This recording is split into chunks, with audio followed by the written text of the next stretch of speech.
नमस्कार दोस्तों, आज हम उस मुद्दे पर बात करने वाले हैं जिसे देश का इकोलॉजिकल इमरजेंसी कहा जा रहा है।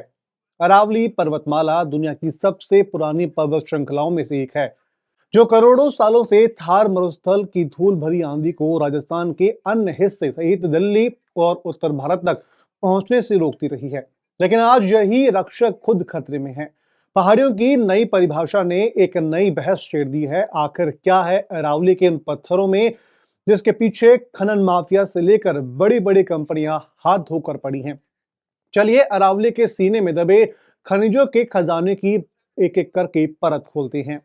दोस्तों, दरअसल हालिया नियमों के मुताबिक अगर किसी पहाड़ी की ऊंचाई 100 मीटर से कम है तो उसे अरावली की सुरक्षा श्रेणी से बाहर रखने का विचार है। जानकारों का कहना है कि यह अरावली को खत्म करने का डेथ वारंट हो सकता है, क्योंकि राजस्थान की लगभग 90% अरावली पहाड़ियां इसी दायरे में आती हैं। और अब सवाल उठता है कि क्या यहां ऐसा मिलता है? असल में अरावली को खनिजों का अजायब घर कहा जाता है, यानी कि संग्रहालय। चलिए देखते हैं अरावली के सीने में क्या क्या दफन है। नंबर एक, तांबा। राजस्थान का खेतड़ी, झुंझुनू यानी कि उसका अलवर का जो इलाका है, भारत में तांबे की सबसे बड़ी खदानें यही हैं। दूसरा, सीसा और जस्ता।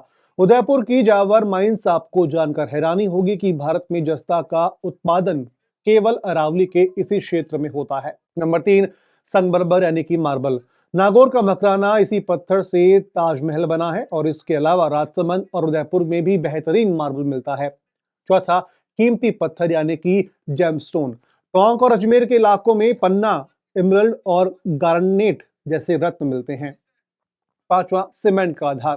चित्तौड़ और सिरोही में मिलने वाला चूना पत्थर लाइमस्टोन पूरे उत्तर भारत की सीमेंट इंडस्ट्री को चलाता है।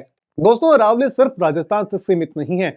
यह गुजरात से शुरू होकर दिल्ली तक 692 किलोमीटर लंबी है। अरावली वाटर रिचार्ज का काम भी करती है। बनास, साबरमती और लुणी जैसी नदियां इसी के गोद से निकलती हैं।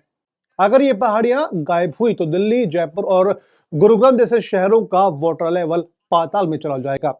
अरावली का खत्म होना मतलब रेगिस्तान का दिल्ली तक पहुंचना है। ऐसे में ये बात तो साफ है कि विकास जरूरी है, लेकिन अरावली की बलि चढ़ाना नाजायज है, यानी कि जायज नहीं है। सरकार को एक ऐसी संतुलित नीति की जरूरत है जहां पर्यावरण और अर्थव्यवस्था साथ साथ चल सके। आप इस नई परिभाषा के बारे में क्या सोचते हैं? क्या 100 मीटर से कम ऊंची पहाड़ियों को तोड़ना सही है?